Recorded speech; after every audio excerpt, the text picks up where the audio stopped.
Hi, my name is Yash Asuti, sophomore at Dougherty Valley High School, and today I will be presenting Lockheed Martin. Lockheed Martin is an aerospace and defense company based in the United States.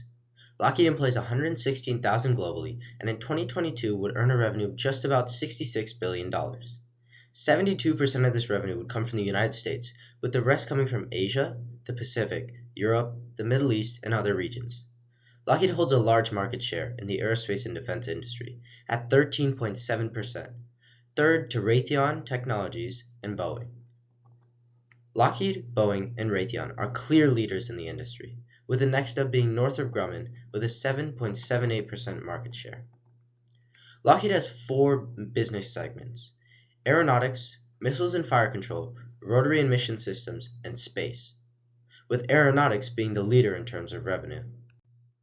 The aerospace and defense industry consists of the manufacturing and sales of aircraft, aircraft components and maintenance, weapons, artillery, tanks, and radar equipment for military purposes. In the United States, Lockheed's primary source of revenue, military spending has been consistently growing and is the second largest allocation of the federal budget, second only to Social Security.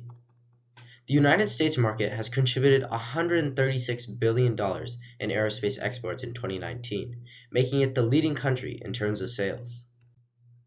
Moving on to competitive positioning. The nature of the defense industry really removes much of the uncertainties in plant, equipment, and research and development investments for leaders like Lockheed Martin. Apple has to release a new iPhone every year or so, but the product cycles for many of Lockheed Martin's products are in the decades. Take Lockheed Martin's F-35 program as an example. The US plans to acquire about 2,500 of these planes to its arsenal, and at an average price tag of $80 million, this stands to grow Lockheed's revenue substantially. Lockheed started the development of the program back in 1995. To date, Lockheed has only delivered about 600 of them. The remainder of them will be delivered in the next 10 to 20 years and will remain in service for many decades to come. Lockheed Martin is also incredibly efficient when it comes to research and development, making roughly $4.80 to every dollar invested in research and development, as compared to $2.90 for Microsoft, which is a high-tech company that generally would lead in R&D yield as compared to a defense contractor.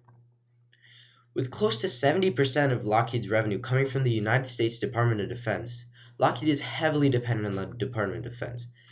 Thus far, however, the DoD has served to be an extremely reliable partner for Lockheed Martin.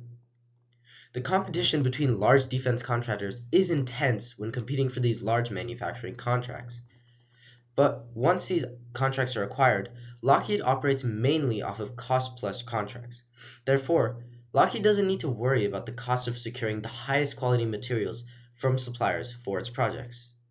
Despite the intense competition, the amount of time that it takes to carry out these products, the patents that Lockheed owns, and the aura of excellence that Lockheed carries with it, makes it hard for customers to switch suppliers and find results that can be up to par to Lockheed. Let's move on to my investment thesis. Lockheed merged with Martin Marietta, one of the largest defense contractors, in 1995, a merger of equals. Lockheed Martin now finds itself as a leader in an ever-growing defense industry with cutting-edge military aerospace technology. An important detail that we've previously mentioned is that Lockheed Martin's product cycles are not in years, but in decades, and they can enjoy long-term partnership with the United States Department of Defense through contracts that would supply them with revenue for decades to come. Lockheed Martin has significant levels of investment towards the development of its products, exceeding the capability of its competitors to match up. Lockheed also benefits from the favor of public exposure from very popular projects like its F-35, which give Lockheed as a company much exposure. Here we can see the compound annual growth rate of revenue for Lockheed Martin, which was 7.12% in 2022. We can also see the growth rate of cost of goods sold, which is 2.18%.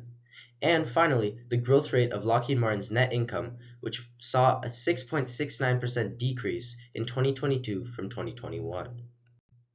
Let's move on to some investment risks. One of the investment risks that Lockheed faces are changes in military spending in Lockheed's largest market, the United States, that may arise due to political changes. Additionally, if Lockheed were to find itself falling short in the intense competition for long-term contracts, revenue could suffer. Lockheed would noticeably initially struggle with supply chain disruptions due to COVID, but as restrictions are largely a non-factor nowadays, Lockheed has begun to recover its stride. With Lockheed earning roughly $12 billion annually from the F-35 alone, shortfalls in the manufacturing and delivery of the jets could pose a huge problem to revenue. Let's move on to some revenue drivers. With the war in Ukraine breaking out in February of 2022, Lockheed stands to take advantage of increased military spending and reliance on products that Lockheed produces, whether alone or in collaboration with other defense contractors. Let's take, for example, Lockheed's partnership with Raytheon Technologies to manufacture $7 billion worth of weapons to send to aid war efforts in Ukraine. Lockheed stands to gain $4 billion in revenue from this alone. Lockheed also actively pursues cutting-edge tech firms to keep a competitive advantage on its competitors, consistently adding to nearly 14,000 patents. My 2023 target price is $572 per share for Lockheed Martin, which represents a 21% upside from the current share price. I arrive at my target price through the following assumptions. An earnings per share of $26, coupled with P/E ratio of 22, produces my target share price of $572. Lockheed stock is currently trading at 40 times enterprise value to earnings before interest, tax, depreciation, and amortization, compared to the 10-year high and low of 30x and 25x. The current enterprise value to earnings before interest, tax, depreciation, and amortization is steady, as countries around the world are coming out of the COVID-19 crisis, where defense spending was placed at a lower priority. Some ESG considerations are that Lockheed is committed to sustainable design and since 2007 has reduced carbon emissions by 53%, energy consumption by 19%, and waste to landfill by 49%. Lockheed also in 2015 set a goal of decreasing carbon emissions by 70% per dollar of gross profit by 2030. Amid COVID-19, Lockheed donated $22 million to public schools and nonprofit charities, and accelerated $400 million in payments to suppliers and to employees. Approximately 32% of Lockheed's employees participate in business research groups, and Lockheed has an incredibly diverse employee base. The Chief Executive Officer of Lockheed Martin is James D. Ticklet, who, with 12,000 reviews on Glassdoor, has a CEO approval rating of 88%, with a recommend to friend rating of 83%.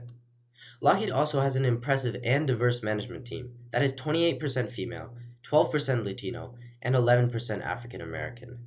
The board of directors of Lockheed Martin consists of 13 members, 12 of which are independent. In conclusion, Lockheed is in a prime position as a leader in the aerospace and defense industry, with strong cash flow and incredibly efficient research and development spending. Lockheed stands to benefit from current events, and I am excited for the future of this company. Lockheed is set to soar into the future, and I think it would be smart for investors to hitch on for the ride.